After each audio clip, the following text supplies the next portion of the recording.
Banyak orang yang ingin mempelajari price action atau teknik trading lainnya, tapi mereka tidak sadar tentang apa yang sebenarnya mereka hadapi.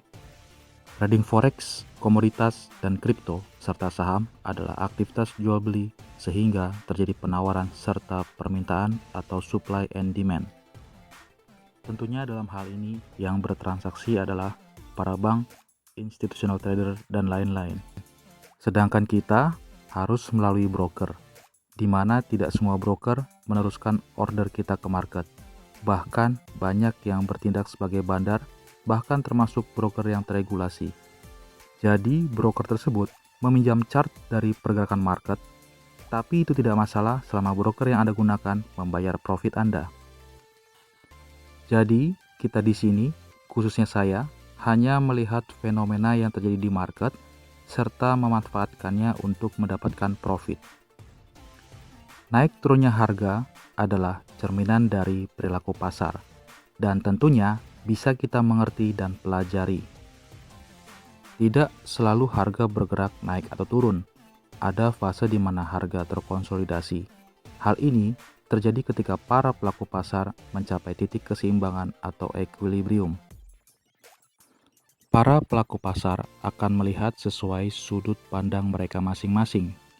Ada saat di mana harga melanjutkan pergerakan sebelumnya, misalnya rally based rally atau drop based drop, atau berbalik arah, rally based drop atau drop based rally. Dan fase keseimbangan atau area base tersebut menjadi patokan referensi pelaku pasar di masa mendatang, sehingga di area base tersebut ditunggu oleh banyak order, baik yang ingin jual atau beli. Di area base atau equilibrium, jika order beli lebih banyak daripada order jual, maka terjadi yang namanya excess demand. Jika order jual lebih banyak daripada order beli, maka terjadi yang namanya excess supply. Jadi, hal yang perlu Anda ketahui pada saat trading adalah siapa yang dominan pada saat itu, buyer atau seller. Yang kedua, bagaimana kekuatan buyer dan seller pada saat itu. Yang ketiga, di mana level-level penting pada masa itu. Semua indikator atau metode trading yang ada adalah bertujuan untuk membaca perilaku pasar yang dicerminkan oleh harga.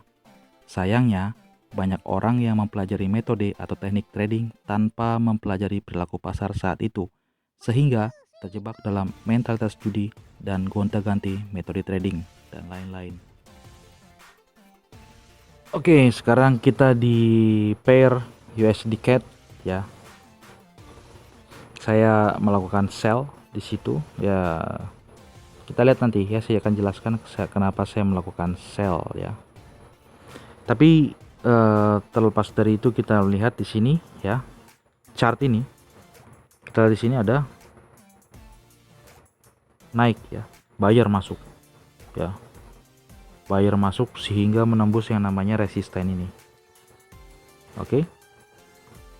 Masuk ya. Lalu di sini ada seller. Boom ke bawah. Ya. Ada compression di sini ya, pelan-pelan, tidak deras seperti yang ini ya.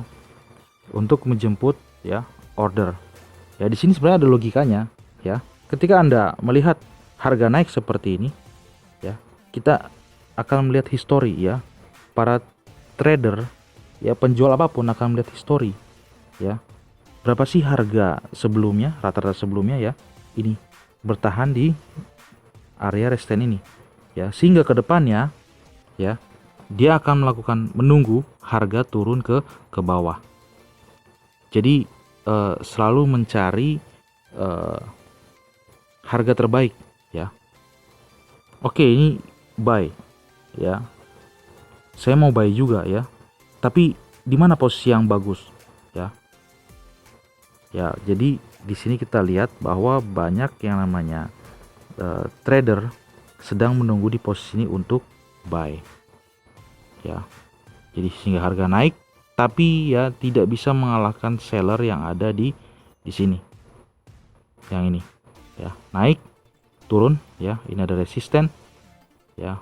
Lalu di hari ini ya, saya kecilkan dulu dan kita ke time frame M15 untuk melihat strukturnya lebih jelas ya. Di sini ada resisten ya, di break ya. Ini jadi yang namanya support. Lalu harga naik kembali ke resisten. Di sini ada rejection ya yang cukup kuat ya, dan membentuk double top.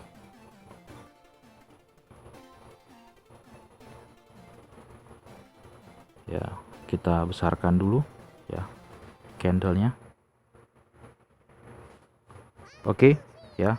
Double top, di sini ada support ya, dan drop base drop ya. Nah, disinilah saya melihat bahwa sepertinya ya market ya tidak kuat untuk menembus resisten ini ya, double bottom, dan dia sedang ke bawah untuk mencari order ya yang cukup kuat untuk mengalahkan seller yang ada di sini ya. Jadi pada saat harga naik ya, banyak buyer yang menunggu sebenarnya ya. Itu tadi saya katakan bahwa itu logika dalam suatu perdagangan. Oke ya, harga naik. Oke ya, kita lihat ya. Saya akan cari harga terbaik ya untuk melakukan buy. Oke, dan harga turun ke sini ya, dan kita lihat di sini ada beberapa kali datang ya. Lalu harga sempat konsolidasi, lalu memutuskan untuk naik karena di sini ada order. Tapi order ini belum bisa mengalahkan, belum bisa menembus resisten ya yang ada di sini, sehingga terbentuk pola drop, base drop, dan ada support ya. Jadi kemungkinan harga sedang mencari momentum yang tepat untuk naik ke atas ya. Bisa ke sini lagi ya, atau bahkan bisa ke sini, karena ini adalah sumber dari buyer ini ya untuk naik. Oke, dan jika ini saya kena SL ya, yang saya kejar adalah ini QM. Nah ini ya, low high, lower high, higher high, dan lower low break. Ini adalah QM ya. Jadi kemungkinan harga ya kena SL ya. Ini resisten ditembus ya. Di sini adalah tempat saya ya untuk melakukan sell ya. Karena ini dia, karena kita lihat di sini ada banyak seller masuk, seller pun juga banyak yang menunggu di sini ya, menunggu harga kembali ke sini dan akhirnya jatuh ya. Oke, jadi itu saja penjelasannya. Sampai ketemu di video selanjutnya ya. Jangan lupa untuk subscribe dan follow Instagram dari AwesomeFX.